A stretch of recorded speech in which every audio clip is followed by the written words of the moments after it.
In 1914, the Ottoman Empire was still one of the great powers on earth. It stretched across 3 continents. It controlled the holy cities of Islam. The Ottoman lira was a respected currency in the trading houses of Europe and the Middle East. Generations of merchants had built their fortunes in Ottoman bonds, paper considered as solid as the walls of Constantinople itself. 9 years later, the empire no longer existed.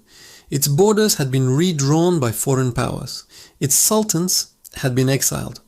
And the Ottoman lira, once the foundation of an economy that had survived 400 years, had become worthless paper. Investors who had placed their trust in the permanence of the system lost everything. But there were others, a minority who had recognized the signs, who had converted their wealth into gold, into land beyond the empire's borders, into skills no sultan could confiscate. They lost their country, but not their future. Today, the United States dollar has held its position as the world's reserve currency for 81 years. The average lifespan of a reserve currency throughout history is 94 years. American national debt has exceeded $34 trillion. Interest payments alone now surpass the entire defense budget. And in the vaults of central banks, from Beijing to Moscow to Riyadh, a quiet repositioning has already begun. The question is not whether the next great reset is coming. The question is, when it arrives, will you own assets that survive or assets that go to zero? There is a cemetery that exists only in the pages of history books. No headstones mark its graves. No mourners visit its grounds. Yet buried within it are the greatest economic powers humanity has ever known. The Spanish Empire, the Dutch Republic, the British Empire, and countless others whose names now appear only in academic texts. Each of these civilizations, at the peak of their power, believed they had solved the fundamental problem of wealth. Each created currencies their citizens trusted absolutely.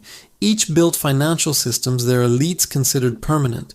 And each one, without exception, collapsed, taking the savings, the pensions, and the futures of ordinary people with them. This is not ancient history. This is a pattern, a blueprint, a warning written in the ruins of every great power that came before us.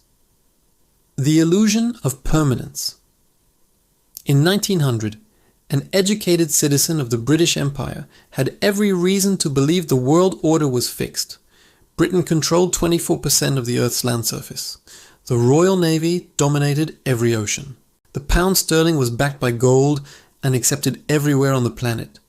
British government bonds, called consols, were considered so safe that widows and orphans were advised to hold nothing else. This was not naive optimism. This was considered hard-headed financial realism. A British investor in 1900 putting money into consols for retirement expected those bonds to provide stable income for generations. After all, Britain had not defaulted in over 2 centuries. The empire was expanding, not contracting. The financial system was sophisticated, regulated, and trusted. And by 1950, that same investor, or more likely their children, held paper that had lost 3/4 of its real value. The empire was being dismantled piece by piece, and sterling, once the foundation of global commerce, was rapidly being replaced by a new currency from a former colony, the United States dollar.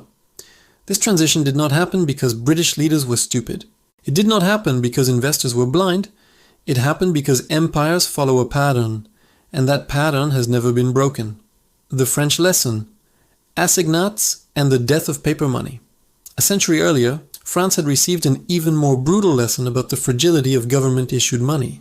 In 1789, in the aftermath of the Revolution, the new French government faced a familiar problem: enormous debts and empty treasuries. Their solution was ingenious, or so they thought. They would create a new currency, the assignat, backed by confiscated church lands. This was not unbacked paper money, they assured the people. This was currency with real assets behind it. Initially, the assignats worked, debts were paid, the economy functioned. The revolutionary government congratulated itself on its financial innovation. But the temptation to print more proved irresistible. Every crisis, a war, a shortage, a political necessity, justified a new issuance. By 1795, 45 billion livres of assignats were in circulation. Purchasing power had fallen by 99%. A bushel of wheat that had cost 2 assignats in 1790 cost 2.25 by 1795. The land that supposedly backed the assignats still existed, but confidence had vanished. And without confidence, the paper was exactly that, paper. The lesson is timeless. When governments have the ability to create money, they will. The question is not whether, but when and how much. The Spanish paradox. When wealth itself is not enough. Perhaps the most counterintuitive example comes from the Spanish Empire of the 16th and 17th centuries. Spain had something no other European nation possessed: access to the silver and gold mines of the Americas. Ships laden with precious metals streamed into Seville. The Spanish crown became literally the wealthiest monarchy on earth. And yet Spain went bankrupt. Not once, but 6 times between 1557 and 1647. How is this possible? How can a nation with unlimited access to money go broke? The answer reveals a truth most people never learn. Wealth and solvency are not the same thing. The Spanish kings spent faster than even the fleets from America could bring wealth in. Wars in the Netherlands. Conflicts in the Mediterranean. The maintenance of a global empire stretching from the Philippines to Peru. The stream of silver and gold, which would have made any other European nation invincible, was not enough to finance Spanish ambitions. Debts accumulated. Interest payments consumed revenues, and despite all the treasures of the New World, Spain had to tell its creditors it could not pay. There is a threshold, historically around 130% of gross domestic product, beyond which debts cannot be repaid through growth or austerity alone. Above that threshold, there are only 3 options: default, hyperinflation, or structural reform so painful that no political system survives it. The Spanish kings discovered this mathematical reality in the 16th century. The lesson has not changed since. The velocity of destruction. What makes collapse particularly dangerous is not just its inevitability, but its speed. Humans are wired to expect tomorrow to resemble today. We project current conditions forward and plan accordingly. This works well during stable periods. It is catastrophic during transitions. When the British Empire began its decline, the process stretched across decades. There was time, though few used it, to reposition. But other collapses have been far more sudden. The transition from stability to crisis can compress into months or even weeks. Those who wait to reposition until collapse becomes obvious find the exits already closed. Capital controls are in place. Bank holidays are declared. Currency exchange is restricted. The rules change overnight. And they change in favor of the government, not the citizen. The central question. Here is what history teaches. Written in the rubble of every empire that has fallen, most assets go to zero. Government bonds are defaulted upon or inflated into worthlessness. Currencies lose 90%, 95%, 99% of their purchasing power. Stock markets may rise nominally, but in real terms, measured against gold, against food, against energy, they collapse alongside the system that created them. Pensions are restructured. Bank accounts are frozen, taxed, or converted at government-mandated rates. This is not pessimism. This is historical documentation. But in every collapse, a small minority emerged, not just intact, but wealthier than before. They held assets that existed before the empire, that served essential human needs, that could not be printed or decreed out of existence. These survivors understood something most people never learn. The system is not permanent. The rules can change overnight. The only true security lies in assets that have survived the death of systems before. Over the next hour, we will examine exactly what those assets are. Not in theory, but through the hard evidence of history. What held value when the British pound collapsed, when the assignats burned, when Spanish bondholders were left empty-handed. Because the pattern is accelerating once again. And the time to position yourself is not when the collapse becomes obvious. By then, it is already too late. Before we can understand what survives, we must understand what dies and why. Collapse does not happen randomly. It follows a sequence so predictable that historians have documented it across civilizations, separated by thousands of years and thousands of miles. The language changes, the technology changes, the names of the currencies and the empires change, but the pattern remains identical. This is the anatomy of collapse. Learn it, and you will see it unfolding in real time. Ignore it, and you will become another casualty in a story that has been written countless times before. The 7 stages of imperial collapse. Every empire follows the same arc, from rise to ruin. It can be mapped in 7 distinct stages, a framework derived not from theory, but from the documented decline of history's greatest powers. Stage 1. Sound money. The empire begins with currency tied to something real, gold, silver, or a fixed basket of commodities. This constraint forces fiscal discipline. Governments cannot spend what they do not have. Trust is high because the money itself has intrinsic value. Stage 2. Debt expansion begins. Success breeds ambition. The empire expands, militarily, economically, infrastructurally. To fund this expansion, governments begin borrowing against future prosperity. At first, the debt is manageable. Growth outpaces obligations. The system appears sustainable. Stage 3. Military overreach. Empires expand until the cost of maintaining their borders exceeds the economic benefit. The Habsburgs garrisoned troops across Europe and the Americas. The British maintained a global navy while fighting wars on 4 continents. Each empire believed its military commitments were essential. Each was wrong. Stage 4. Currency debasement. When debt and military spending exceed the empire's real resources, something has to give. Raising taxes causes rebellion. Cutting spending causes collapse of the military or social order. The only option that remains is to debase the currency, to create more money from nothing. Ancient empires clipped coins. Modern governments simply print. The effect is identical. Each unit of currency becomes worth less than before. Stage 5. Wealth inequality explodes. Currency debasement does not affect everyone equally. Those closest to the money creation, the financial class, the politically connected, the asset owners, benefit first. By the time new money reaches ordinary workers, prices have already risen. The result is a massive transfer of wealth from the many to the few. This inequality is not a bug in the system. It is an inevitable feature of debasement. Stage 6. Loss of confidence. At some point, the population realizes what is happening.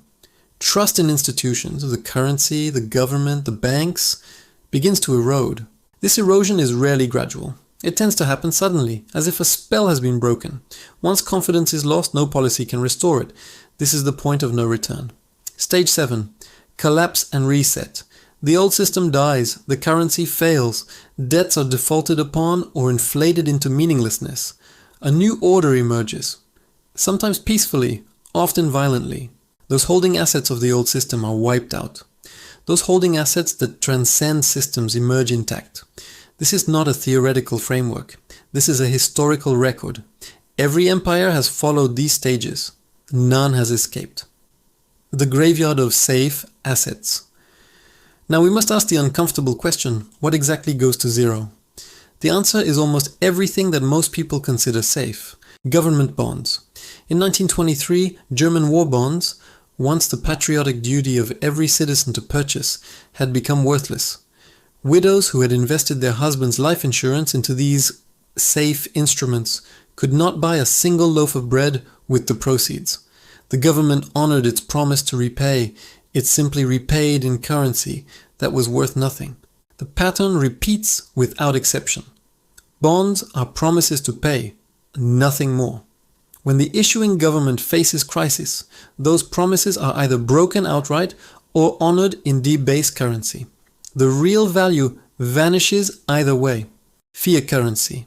Hungary, 1946. The pengo experienced the worst hyperinflation ever recorded in human history. At its peak, prices doubled every 15 hours. The government issued a 100 quintillion pengo note. That is a 1 followed by 20 zeros. It was not enough to buy a newspaper. A Hungarian family who had diligently saved 100,000 pengo before World War II, a respectable middle-class savings, found that some would not purchase a box of matches by August 1946. Lifetime savings, erased not by theft but by policy. Every fiat currency in history has eventually lost most or all of its value. The average lifespan is 27 years. Some last longer, but none maintains purchasing power indefinitely. Holding cash through a collapse is a guaranteed path to ruin. Equities in nominal terms. This one surprises people. During the Weimar hyperinflation, the German stock market rose dramatically in nominal terms. Investors thought they were protected. The numbers on their brokerage statements climbed higher and higher. They felt wealthy. But measured against gold, against real purchasing power, the market lost over 95% of its value. The numbers grew larger, while the actual wealth they represented evaporated. An investor who owned 10,000 marks of stock in 1921 might have owned 10 billion marks by 1923. Yet that 10 billion marks could not buy what 500 marks had purchased 3 years earlier. Nominal gains mean nothing when the unit of measurement itself is collapsing. The Confederate Latin Americans often believe that currency collapse is something that happens elsewhere, in distant lands with unstable governments and exotic names. They forget their own history. In 1861, the Confederate States of America issued its own currency to finance its war for independence. Initially, Confederate dollars traded at a modest discount to Union greenbacks. Citizens accepted them. Merchants honored them. The economy functioned. By 1864, the Confederate dollar had lost 95% of its value. By April 1865, when the war ended, it was worthless. Not worth less, worth nothing. Citizens who had converted their gold and silver into Confederate currency to demonstrate patriotic loyalty were left with boxes of paper suitable only for kindling. The Confederacy did not intend to defraud its citizens. It simply ran out of options. Debts had to be paid. Armies had to be fed. The printing press was the only tool available. This pattern, the transformation of safe government obligations into worthless paper, has no exceptions. It has occurred on every continent, in every century, under every form of government humans have devised. The Yugoslav acceleration. Yugoslavia in 1994 provided a modern demonstration of how rapidly destruction can occur. In January 1994, a Yugoslav dinar was worth something. By the end of the month, prices were doubling every 34 hours. The government printed a 500 billion dinar note. Within weeks, it was insufficient to buy a single egg. Workers were paid daily, sometimes twice daily, because money lost value by the hour. Pensioners who had worked their entire lives under Tito's socialist system found their monthly payments would not cover a single meal. The Yugoslav dinar had existed for decades. The Yugoslav state had functioned, however imperfectly, for generations. Then, in a matter of months, both dissolved into chaos. This is the velocity of collapse. Not years, not decades, months, sometimes weeks.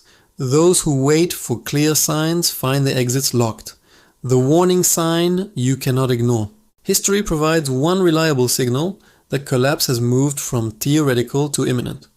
When governments begin changing the rules of the financial system without warning, bank holidays declared over weekends, currency exchanges mandated at government-set rates, capital controls implemented overnight, gold ownership criminalized, assets frozen without due process. Every one of these actions was unthinkable the day before it happened. Every one was necessary the day after.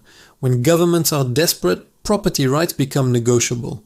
The rules you were promised are not the rules you will receive.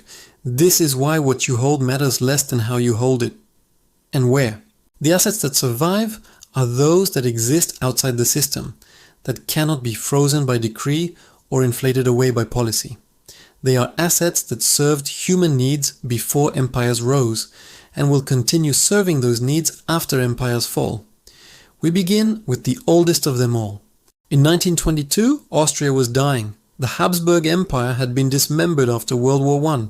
The new Austrian Republic inherited a shattered economy, enormous debts, and a currency, the Kait, the Kron, that was disintegrating before the nation's eyes. Between 1921 and 1922, the Austrian krone lost 99.5% of its value. A lifetime of savings in January could not buy a week's groceries by December. But in the chaos of Vienna, a parallel economy emerged. Jewelers who had gold in their vaults became the new bankers. Families who had hidden gold coins from the tax authorities.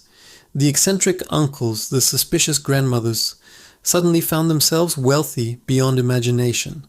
A single gold coin that had been worth 20 kronen before the war could now purchase an entire apartment building. Gold did not rise in value. The krone simply revealed what it had always been, a promise that could be broken. This is the lesson that 5,000 years of human history has taught, again and again. Gold is not an investment. It is not a speculation. It is the one monetary constant in a world of variables, the Roman standard. To understand gold's unique position, we must travel back to the foundation of Western monetary history. The Roman aureus, a gold coin weighing approximately 8 grams, was the backbone of Roman commerce for centuries. Emperors rose and fell. Borders expanded and contracted. The Republic became an empire. The empire split in two. Through all of it, gold maintained its function. When Rome debased its silver coinage, the denarius, the effects were immediate and devastating. Prices rose. Trade disrupted. Citizens lost faith in imperial currency. But the aureus remained trusted precisely because it could not be easily debased. Gold is gold. Its purity can be tested. Its weight can be measured. No emperor's decree can transform lead into gold. This simple physical reality gave gold a property no government currency can possess: trustlessness. You do not need to trust the issuer. You do not need to trust the government. You do not need to trust the banking system. You need only trust the laws of chemistry. 20 centuries later, that property remains unchanged. The purchasing power, constant. Here is a fact that should reshape how you think about wealth. An ounce of gold today buys roughly the same quantity of goods and services it bought in ancient Rome. In the time of Augustus, an ounce of gold would purchase a fine toga, a quality leather belt, and a pair of sandals, a respectable outfit for a Roman citizen. Today, an ounce of gold, approximately $2,000, will buy you a quality suit, a leather belt, and a pair of dress shoes. 2,000 years, hundreds of empires, countless currencies.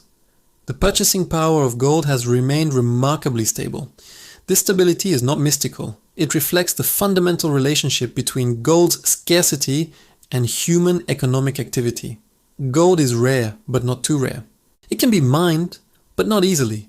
The global supply increases by approximately 1.5% per year, roughly matching long-term economic growth. This natural constraint creates a stability that no managed currency has ever achieved. Paper currencies, by contrast, are limited only by political will, and political will, as history demonstrates, always eventually yields to political necessity. The Nixon Confession. On August 15, 1971, President Richard Nixon appeared on television to make an announcement that would reshape the global financial system. I have directed Secretary Connolly to suspend temporarily the convertibility of the dollar into gold. Temporarily. That word was important. It was a lie, of course. The suspension has now lasted over 50 years. But it was a necessary lie. The truth would have been too alarming. The truth was this. The United States had promised the world that every dollar was convertible to gold at a fixed rate of 35 per ounce. Foreign governments, trusting this promise, had accumulated dollars as reserves, but America had printed far more dollars than it had gold to back them. France under de Gaulle had begun demanding gold for its dollar holdings. Other nations followed. The gold was flowing out of Fort Knox at an alarming rate.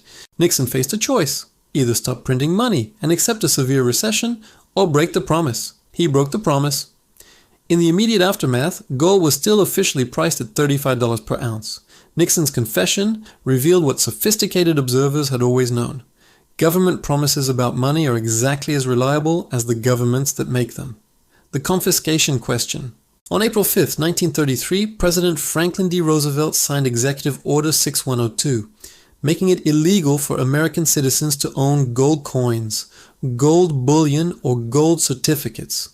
Citizens were required to surrender their gold to the Federal Reserve in exchange for paper currency at a rate of 20.67 per ounce. Failure to comply was punishable by up to 10 years in prison and fines of $10,000, equivalent to over $200,000 today. 1 year later, after the gold had been collected, the government revalued gold to $35 per ounce. An instant 69% devaluation of the paper currency citizens had been forced to accept. This was not ancient history. This was America. This was legal. And it reveals a critical truth about gold ownership. Governments know exactly how powerful gold is. That is why, throughout history, they have repeatedly attempted to control, restrict, or confiscate it. The confiscation risk is real and must be factored into any gold strategy. History suggests several principles: diversification of storage across jurisdictions, a portion held outside the banking system, and careful attention to the legal and political climate of where gold is held. Gold survives collapse, but only gold you actually possess in a place where it cannot be easily seized provides genuine security. Physical reality versus paper promises. There is a critical distinction that many investors fail to understand until it is too late. There is a vast difference between owning gold and owning a claim on gold. Exchange-traded funds, gold certificates, unallocated accounts at bullion banks. These are paper promises. They represent a claim that gold exists somewhere and that when you want it, the institution will deliver. During normal times, these instruments trade efficiently and conveniently. But collapses are not normal times. When institutions fail, paper claims reveal themselves as unsecured obligations in a bankruptcy proceeding. The gold that the certificate promised may have been leased, rehypothecated, or simply never purchased. When trust in institutions fails, only physical possession provides certainty. The London gold pool of the 1960s collapsed when paper claims exceeded physical reality. The 2008 financial crisis saw investors scramble to convert paper gold into physical metal, only to find delivery delays stretching into months. The pattern is consistent. In crisis, paper and physical diverge. This is why the truly wealthy, the multi-generational wealthy, not merely the high income, have always maintained a portion of their gold in physical form, in vaults they control, in jurisdictions with strong property rights traditions. The central bank signal. If gold were truly obsolete, as a barbarous relic, as some economists claim, then why do central banks continue to accumulate it? In 2022, central banks purchased over 1,100 tons of gold, the highest annual total since 1967. In 2023, they bought another 1,000 tons. China has been accumulating steadily for over a decade.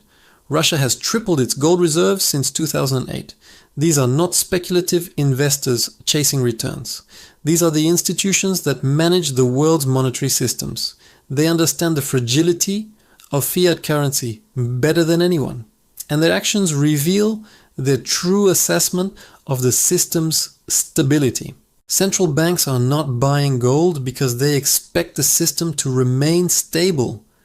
They are buying because they expect the opposite. The question is whether you will follow their lead or trust the paper promises they themselves are quietly abandoning.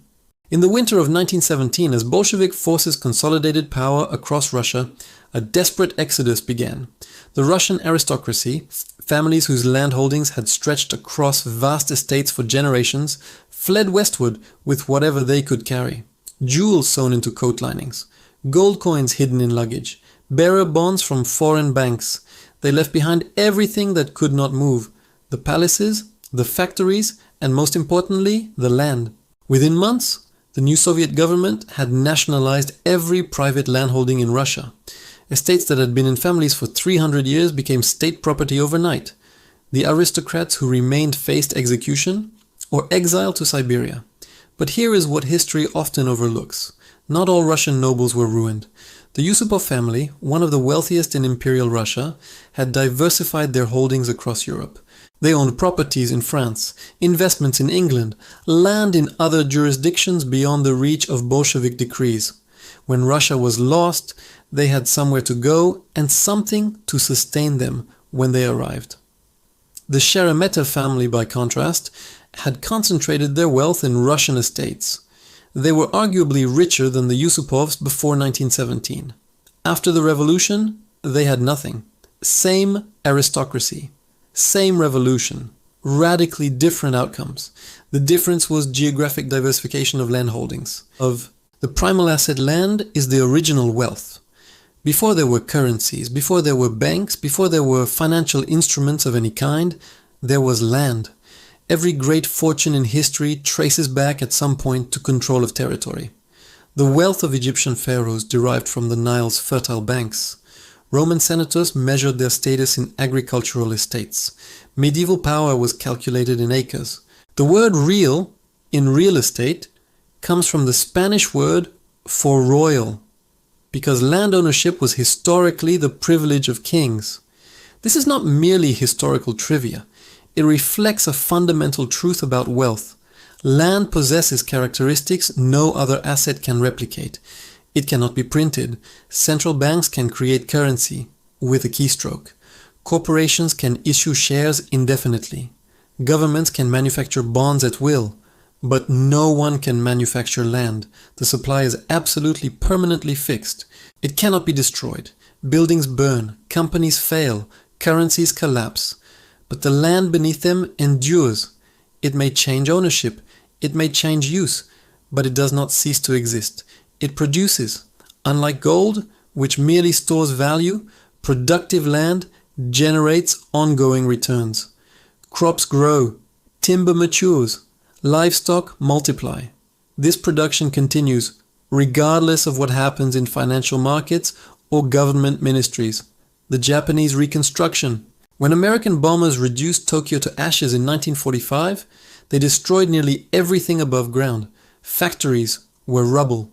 Housing was kindling. The infrastructure of an industrial economy had been systematically annihilated. But they could not bomb the land itself. Japanese families who owned agricultural land outside the major cities, rice paddies, vegetable farms, orchards, possessed something of tangible value when the currency was worthless and the economy was shattered. They could feed themselves. They could trade surplus production for necessities. They had a foundation upon which to rebuild. The urban middle class, whose wealth had been held in bank accounts, government bonds, and company shares, found themselves starting from zero. Their paper assets were either worthless or inaccessible. They depended entirely on the occupying authorities for survival. Japan's remarkable post-war reconstruction was built in its earliest stages on agricultural production. Food was wealth. Land that produced food was the ultimate asset. Only later, as stability returned, did financial assets regain their relevance. The pattern repeats after every major disruption.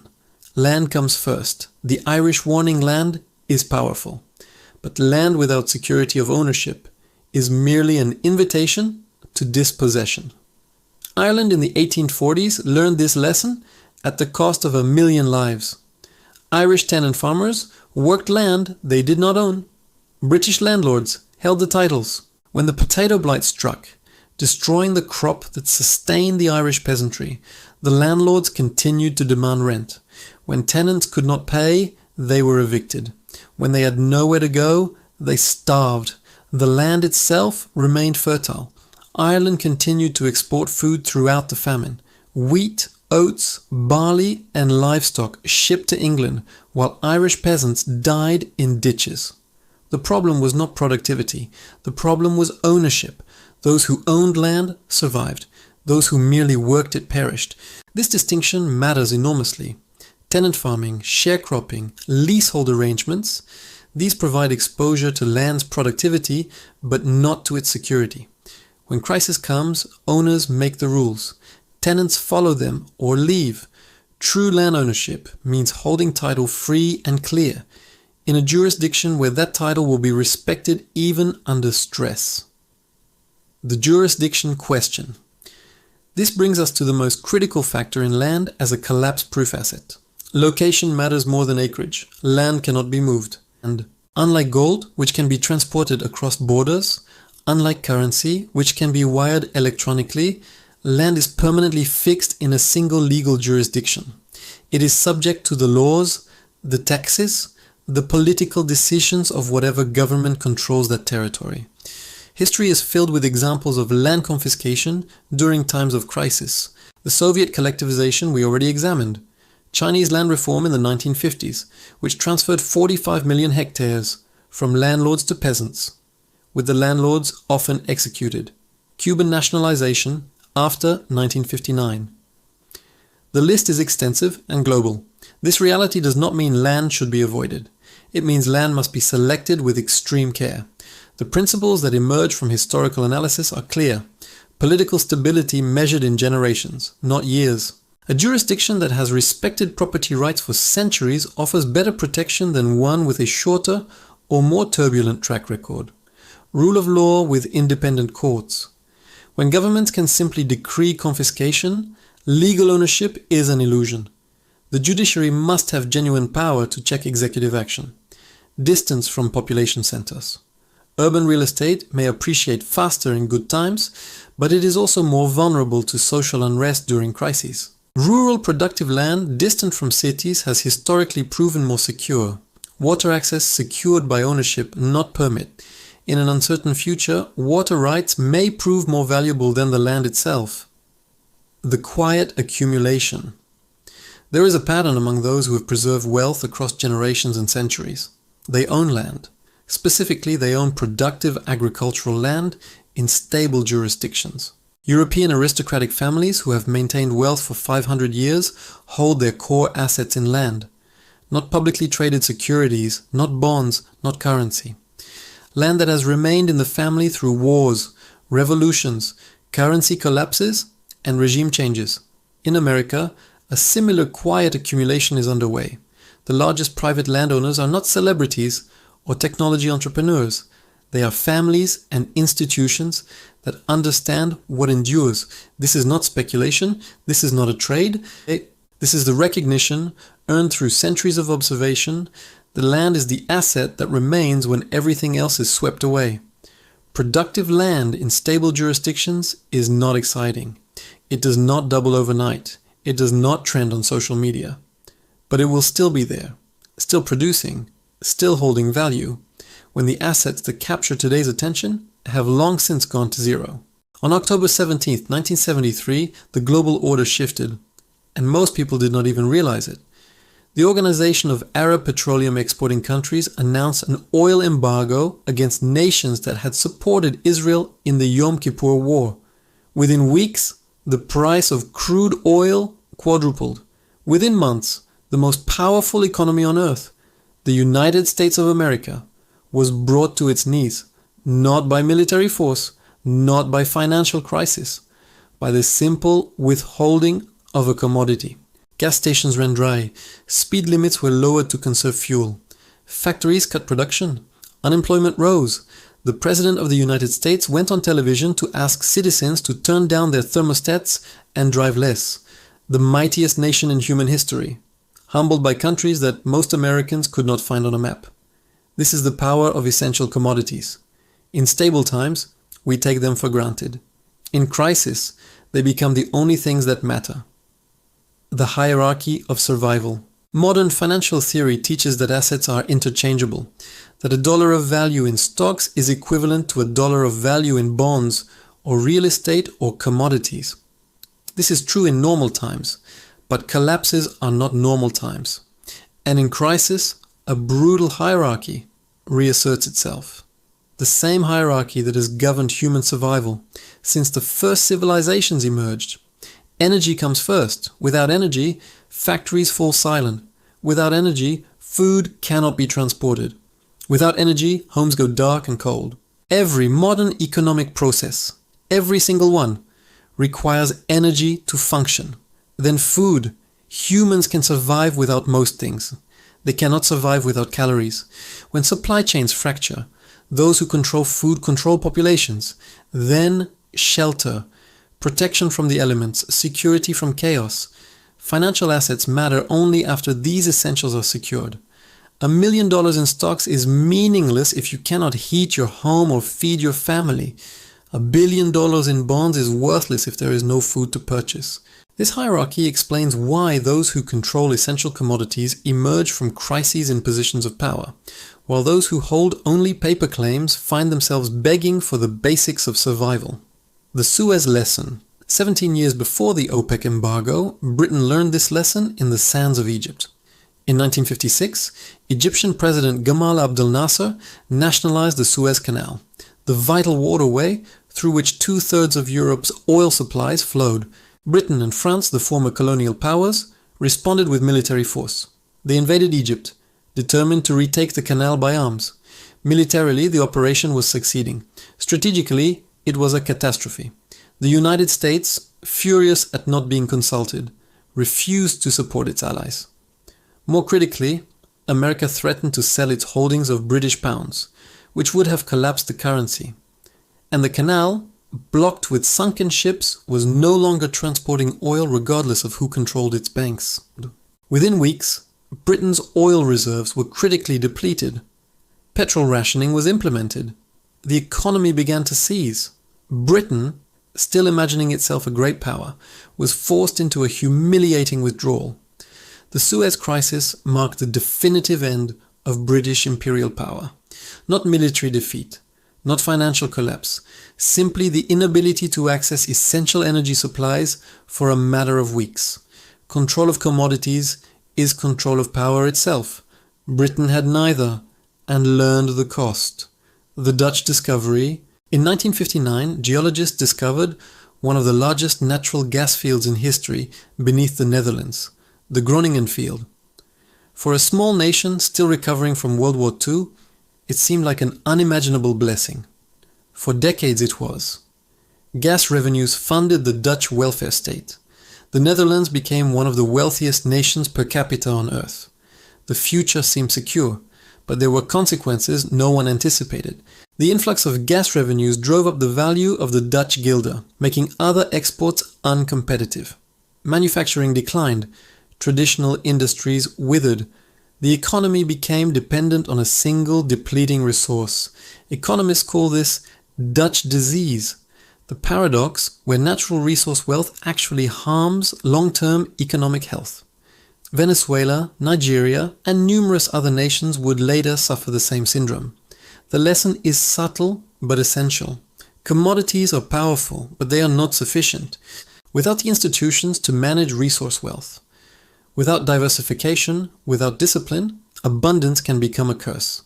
Venezuela sits atop the largest proven oil reserves on earth, yet its economy has collapsed. Its currency is worthless, and its citizens flee by the millions. Oil did not save them, because oil alone cannot save anyone. Resources require competent management and stable institutions to translate into sustainable prosperity. This matters for investors. Owning commodities is necessary but not sufficient. Where those commodities are located, who manages them, and how they are governed determines whether resource ownership translates into preserved wealth or stranded assets. The essential. List: not all commodities are equal. Some are merely useful. Others are existentially necessary. Crude oil and natural gas. Despite decades of predictions about their imminent obsolescence, hydrocarbons remain the foundation of global energy. Oil powers transportation. Natural gas heats homes and generates electricity. Together, they provide over 55% of global primary energy. The transition to alternatives will take decades longer than optimists predict. And during that transition, those who control oil and gas will control the pace of change. Uranium. Nuclear power is experiencing a renaissance that few anticipated. Nations that once rejected atomic energy, Germany, Japan, even Italy, are reconsidering as the realities of energy security become clear. Uranium supply, neglected for years, cannot quickly expand to meet rising demand. The fundamentals suggest scarcity for years to come. Copper. Electrification requires copper. For wiring, for motors, for transformers, for every electric vehicle and solar panel and wind turbine, there is no substitute at scale. Yet copper mines are being depleted faster than new ones can be developed. Discovered to production timelines stretch beyond a decade. The deficit between supply and demand is widening. Agricultural inputs. Modern crop yields depend on fertilizers: nitrogen, phosphate, and potash. Without these inputs, global food production would collapse by an estimated 50%. The concentration of fertilizer production in a handful of nations creates vulnerabilities that few investors appreciate until crisis makes them obvious. These are not speculations on price movements. These are the physical foundations of modern civilization. The owner's advantage. How does one actually own commodities through a collapse? Physical storage works for precious metals but becomes impractical for oil or grain or copper. Futures contracts require expertise and carry counterparty risks. Exchange-traded funds provide convenience but represent paper claims that may prove illusory in systemic crisis. The most resilient approach is ownership of production itself, not the commodities, but the sources. Royalty interests in producing wells and mines, equity in well-managed producers, with long-life reserves in stable jurisdictions, agricultural land that produces essential crops. This shifts exposure from commodity prices, which fluctuate, to commodity production, which continues regardless of market conditions. Oil must still be pumped, food must still be grown. Those who own the production own something of value when paper claims become questionable. In a world of increasing scarcity, increasing demand, and decreasing trust in financial instruments, ownership of essential production is not merely an investment strategy. It is a claim on the physical foundations of survival itself. In the summer of 1940, as Nazi armies swept across Western Europe, a peculiar migration was underway. It was not a migration of people, though that was happening too. It was a migration of wealth. From Paris, from Brussels, from Amsterdam, capital fled in every form it could take. Gold was sewn into clothing. Jewels were hidden in luggage. But for those with larger fortunes, physical smuggling was impractical. They needed a currency, and they found one in the most unlikely of places. Switzerland had no army capable of resisting German invasion. It had no natural resources of significance. It had no empire, no colonies, no strategic importance. What it had was neutrality, and a currency managed with almost obsessive discipline. The Swiss franc became the refuge of last resort. Wealthy French families converted their francs into Swiss francs and deposited them in Geneva banks. Dutch industrialists moved capital to Zurich. Belgian aristocrats established Swiss accounts. Even some Germans, those who could see what was coming, quietly moved assets beyond the Reich's reach. When the war ended, those who had trusted their national currencies found their wealth confiscated, devalued, or destroyed. Those who had converted to Swiss francs emerged with their purchasing power largely intact. The franc had not risen in value. It had simply not fallen. In a world where everything else collapsed, stability was the ultimate return. The search for sound money. Human beings have always sought money that exists beyond the reach of governments. This is not anti-government ideology. It is practical recognition of historical reality. Governments, when pressed by debt or war or political necessity, have consistently debased their currencies. They have no choice. The alternative is immediate default or political collapse. But this necessity does not change the effect on those holding the debased currency. Sound money, money that holds its value because it cannot be easily manipulated, has therefore always commanded a premium. Gold served this function for millennia. But gold has limitations. It is heavy. It is difficult to transport in large quantities. It cannot be easily used for everyday transactions or moved across borders electronically. This created space for alternatives, currencies of stable, neutral nations, commodities with monetary properties, and now, for the first time in history, digital assets that exist entirely outside the traditional financial system. Each alternative carries its own risks and benefits. None is perfect, but together they form a toolkit for preserving wealth when the primary monetary system fails. The Argentina Laboratory. Argentina has served as a laboratory for currency collapse, not once, but repeatedly. In December 2001, Argentina experienced what may be the most instructive modern currency crisis for those seeking to understand how fiat failure unfolds in real time. The peso had been pegged to the US dollar at a 1-to-1 ratio for a decade. This peg was not merely policy. It was quasi-constitutional, enshrined in law, and presented to citizens as permanent. Argentines were encouraged to take out mortgages in dollars, to hold savings in pesos, confident They were equivalent to dollars, to plan their financial futures around a fixed exchange rate. Then, over a single weekend, the rules changed.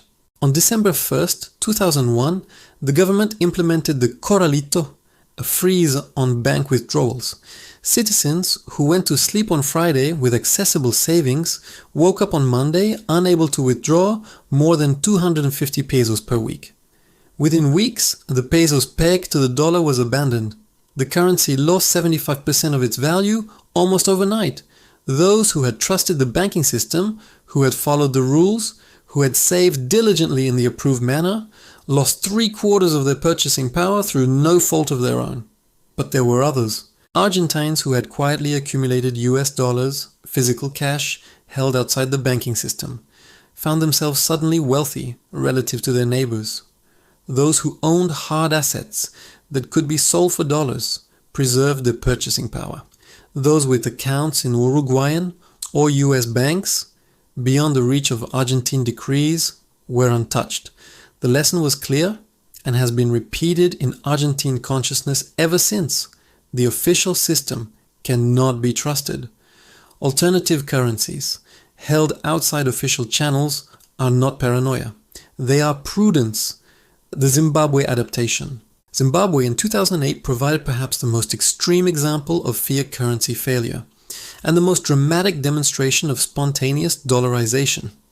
At its peak, Zimbabwean inflation reached 89.7 sextillion% per year. The government printed $100 trillion notes that could not buy a bus ticket. Workers demanded payment twice daily because money lost value by the hour.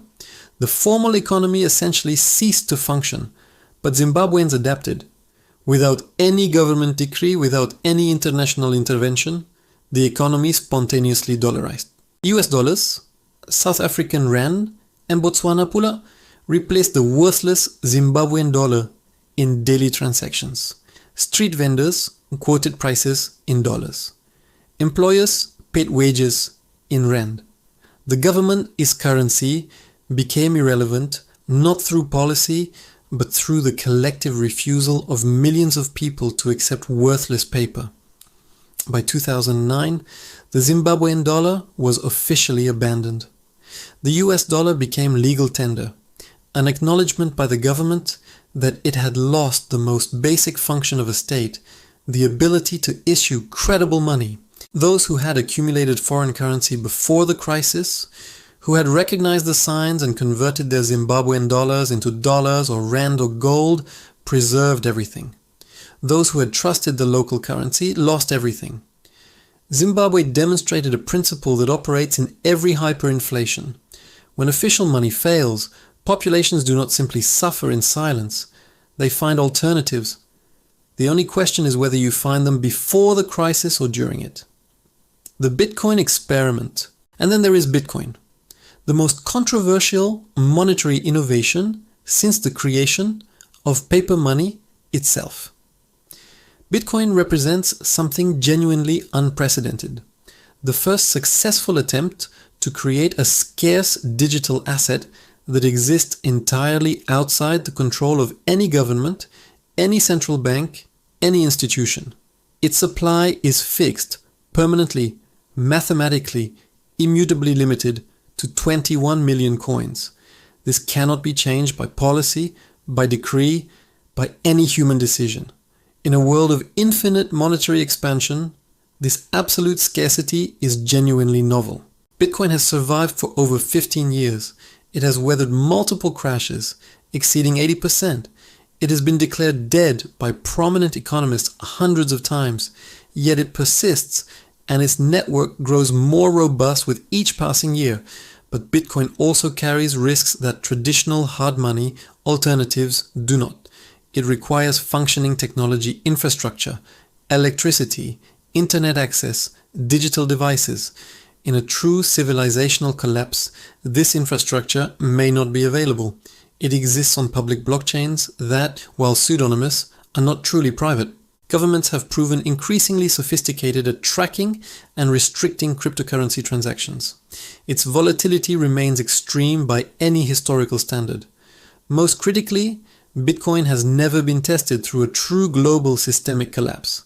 Gold has 5,000 years of documented performance through every type of crisis humans have experienced.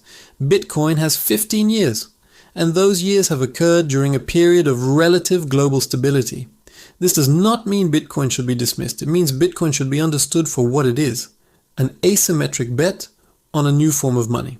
A small position costs little if the experiment fails, but could provide substantial protection if the thesis proves correct. The sophisticated approach is not to choose between traditional hard money and digital alternatives. It is to hold both, recognizing that different scenarios may favor different instruments, and that diversification across monetary alternatives follows the same logic as diversification across asset classes. The multi-currency principle. The ultra-wealthy have always understood a principle the middle class often ignores. Monetary diversification is not optional. Old money European families hold assets denominated in multiple currencies across multiple jurisdictions. They remember, through family history if not personal experience, what happens when concentration in a single currency meets national crisis. This is not paranoia. This is risk management applied across generations. The specific allocation matters less than the principle. No single currency, no single jurisdiction, no single point of failure. When one system falters, others provide continuity.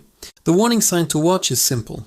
When governments begin restricting currency alternatives, limiting foreign currency holdings, banning gold ownership, blocking cryptocurrency transactions, imposing capital controls, the need for those alternatives has already become urgent. By then, for most, it is already too late. In 1972, Ugandan dictator Idi Amin gave the Asian population of his country 90 days to leave. There was no appeal. There was no exception.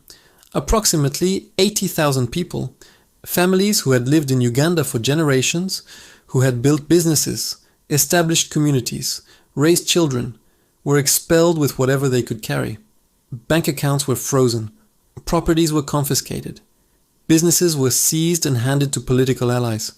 They arrived in Britain, Canada, and other countries with virtually nothing. Refugees in the most literal sense. Dispossessed, displaced, starting from zero in foreign lands where they often knew no one and spoke the language imperfectly. What happened next defied every expectation. Within a single generation, Ugandan Asian refugees had achieved median incomes exceeding their host country averages. Their children attended elite universities at remarkable rates. From absolute zero, no capital, no property, no established networks, they built prosperity that exceeded what they had lost. Idi Amin could take their money. He could take their homes. He could take their businesses and their bank accounts and every physical asset they possessed. He could not take what they knew. He could not take what they could do. He could not take the skills and knowledge and cultural values they carried in their minds. This is the asset that history's survivors understood better than any other.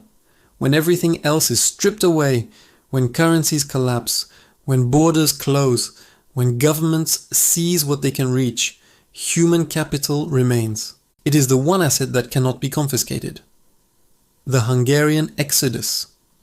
In November 1956, Soviet tanks rolled into Budapest to crush the Hungarian Revolution. Within weeks, nearly 200,000 Hungarians fled across the border into Austria, the largest refugee crisis Europe had seen since World War II. What else?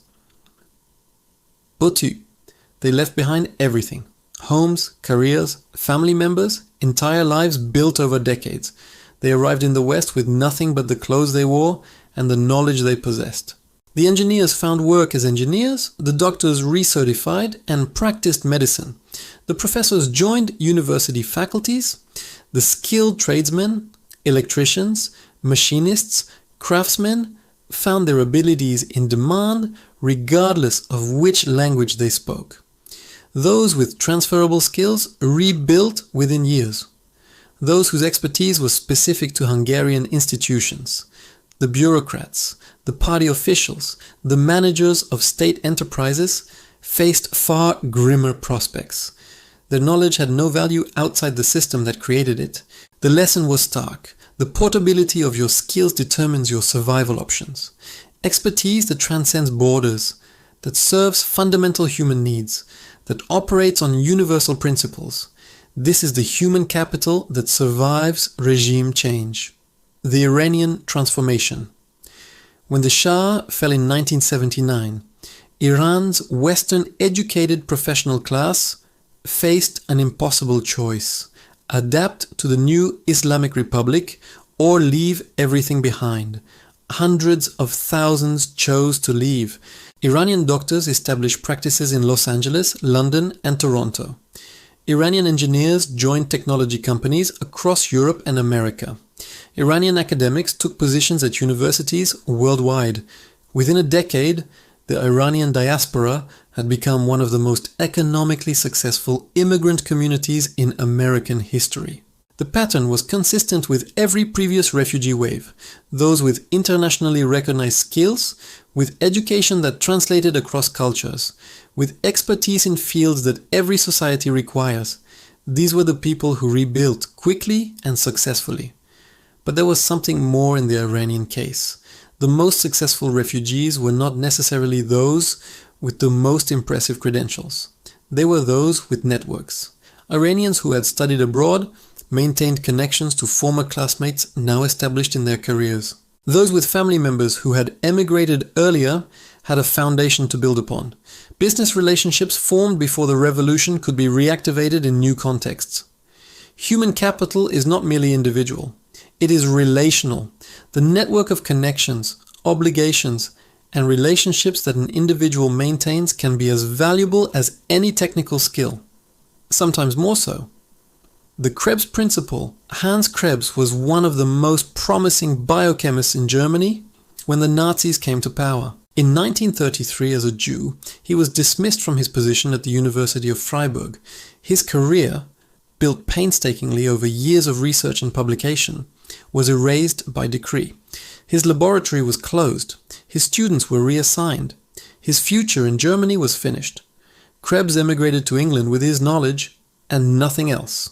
Within months, he had secured a position at Cambridge. He continued his research. He made discoveries that would reshape our understanding of cellular metabolism. In 1953, Hans Krebs won the Nobel Prize in Physiology or Medicine for his discovery of the citric acid cycle, now known as the Krebs cycle, in his honor. The Nazis could not confiscate what Krebs knew. They could not seize the insights accumulated over years of study. They could not invalidate the scientific method he had mastered or the research capabilities he possessed. Krebs understood something that every survivor of political upheaval has learned. Credentials can be revoked, but competence cannot. Positions can be eliminated, but knowledge endures. The most secure asset is not what you own, but what you can do. The hierarchy of survival skills. Not all human capital is equally portable. History suggests a clear hierarchy of skills that retain value through collapse and displacement. At the apex are skills that serve fundamental human needs. Needs that exist regardless of economic system, political regime, or technological era. Medical knowledge. The human body does not change when governments change. Disease does not respect borders or ideologies. Those who can heal will always find demand for their services. Engineering and technical abilities. The principles of physics, mathematics, and chemistry are universal. A bridge designed in Tehran follows the same laws as a bridge designed in Toronto. This universality provides portability that regime-specific knowledge cannot match. Food production expertise. When supply chains fracture, those who can grow food hold power over those who cannot. Agricultural knowledge becomes paramount precisely when sophisticated systems fail. Skilled trades. Electrical work, plumbing, mechanical repair, construction. These skills maintain civilization itself. When complex systems break down, those who can fix tangible things become indispensable. At the bottom of the survival hierarchy sits knowledge that exists only within specific institutional frameworks. The corporate middle manager whose expertise is navigating one company's bureaucracy.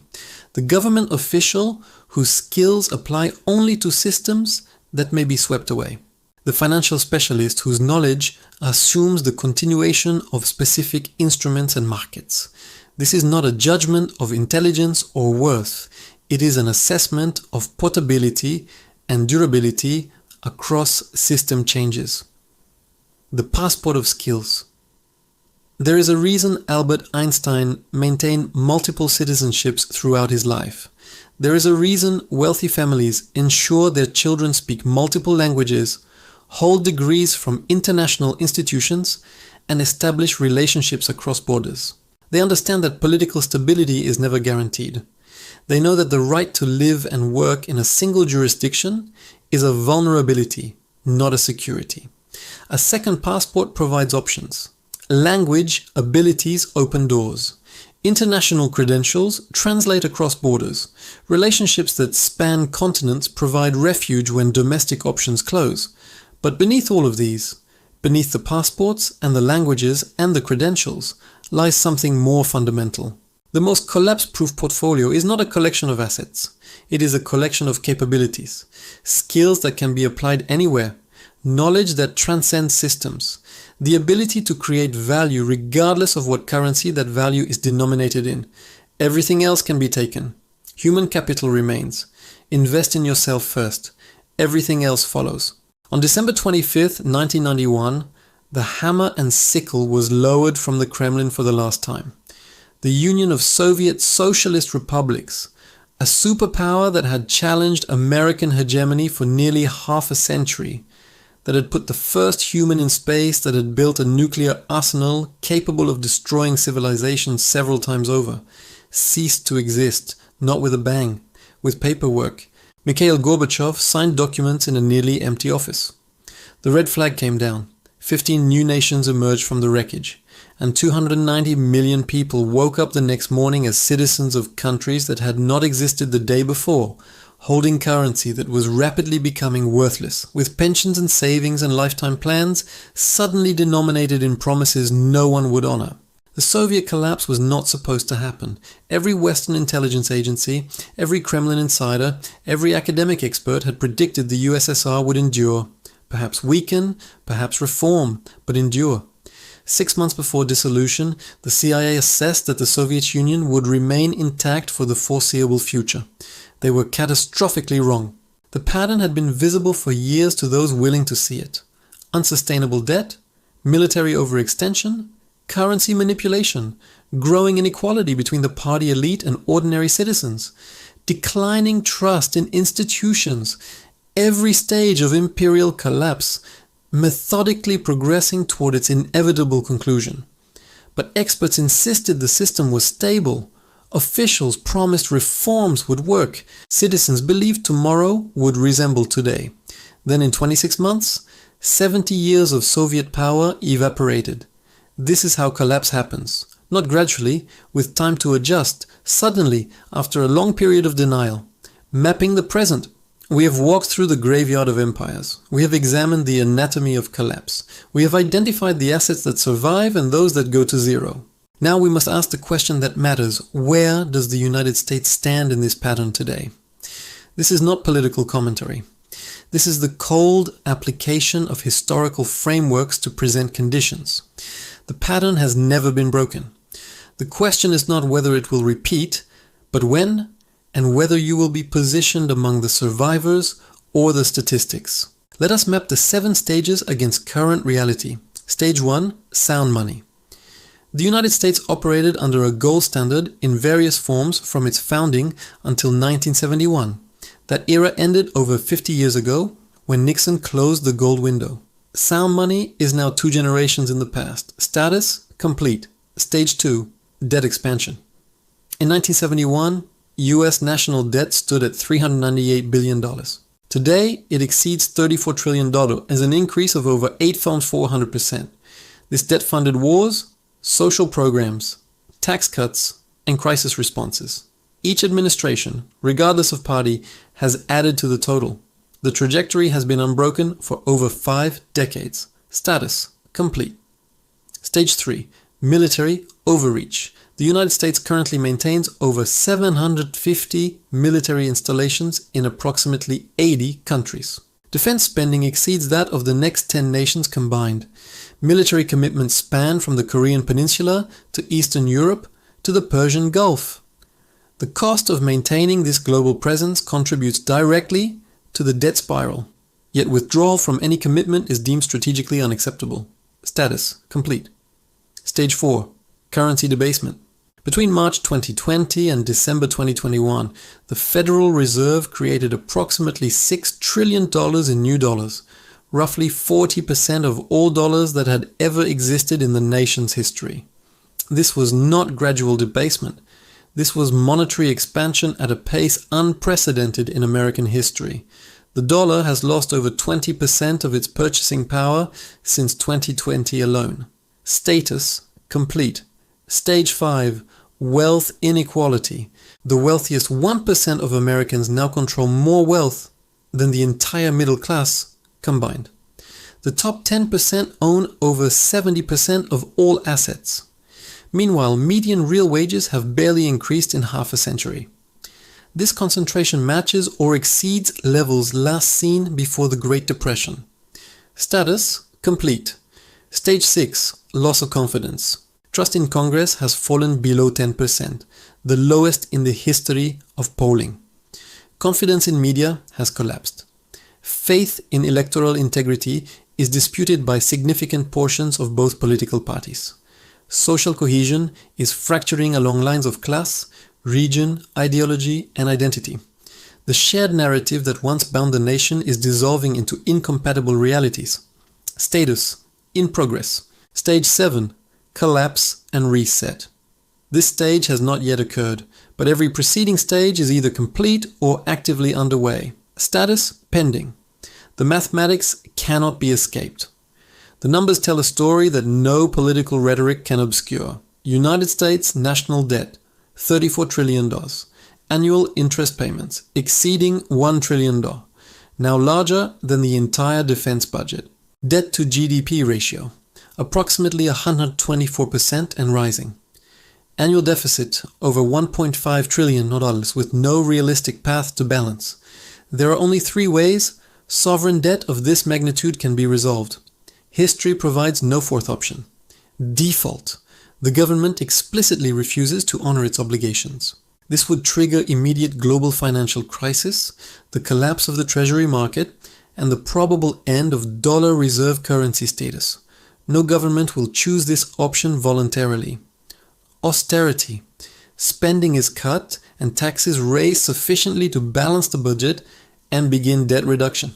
This would require cuts to Social Security, Medicare, defense, and virtually every government function simultaneously. Measures so severe that no political coalition could survive implementing them. This option is politically impossible. Inflation. The debt is repaid in dollars worth far less than the dollars originally borrowed. This is the hidden default, the option that allows politicians to claim they honored obligations while actually paying creditors in depreciated currency. This is the option that has been chosen by every heavily indebted nation in history, when the first 2 options proved unacceptable. There is no reason to believe the United States will be different. The Greek preview. In 2010, Greece provided a preview of how debt crises unfold in modern democracies. Greek government debt had reached unsustainable levels. The bond market lost confidence. Interest rates spiked to levels that made borrowing impossible. The Greek government faced a choice: default and exit the Eurozone, or accept bailout terms that would impose brutal austerity on its population. Greece chose the bailout. What followed was a decade of economic contraction, unemployment exceeding 25%, youth unemployment above 50%, pension cuts, wage reductions, and social devastation that continues to this day. Greek GDP contracted by over 25%, a depression deeper than America experienced in the 1930s. Greek citizens who had saved in euros retained their nominal wealth, but those savings purchased far less as the economy contracted around them. Those who owned property saw values collapse. Those dependent on government pensions saw payments cut repeatedly. The Greek crisis occurred within the Eurozone framework, with European institutions providing support that prevented complete collapse. The United States, as issuer of the world's reserve currency, would face a crisis with no external backstop. There is no larger entity to provide bailout funds when the world's largest economy falters. The Cyprus warning.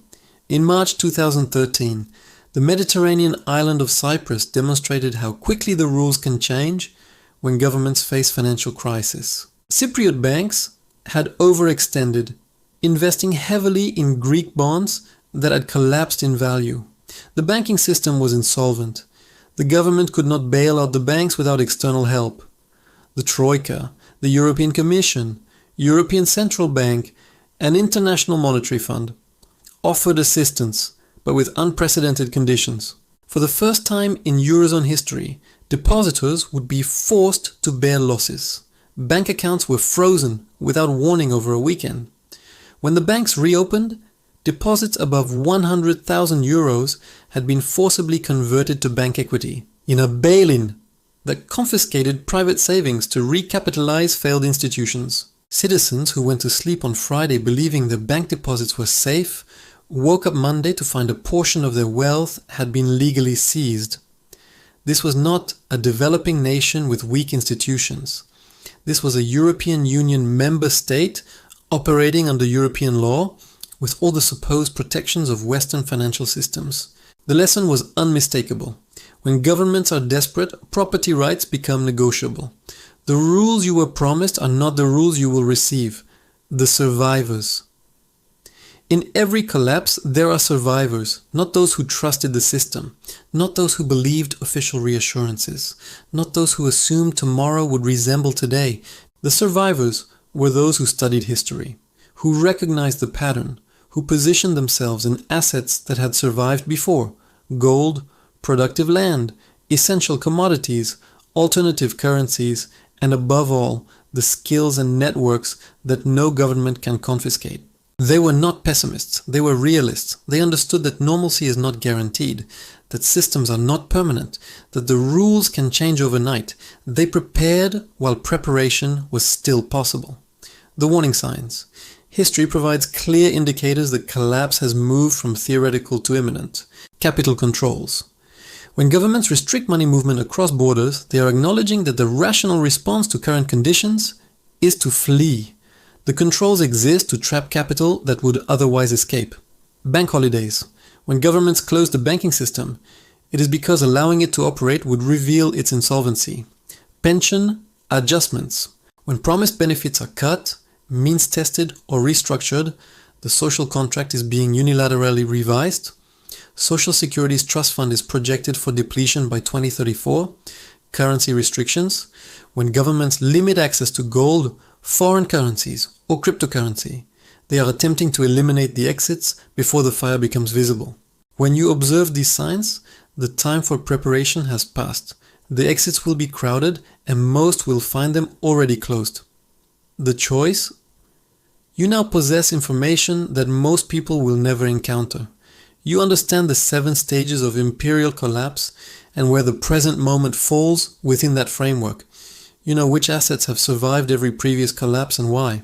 You recognize the warning signs that indicate the transition from gradual decline to acute crisis. What you do with this knowledge is your choice.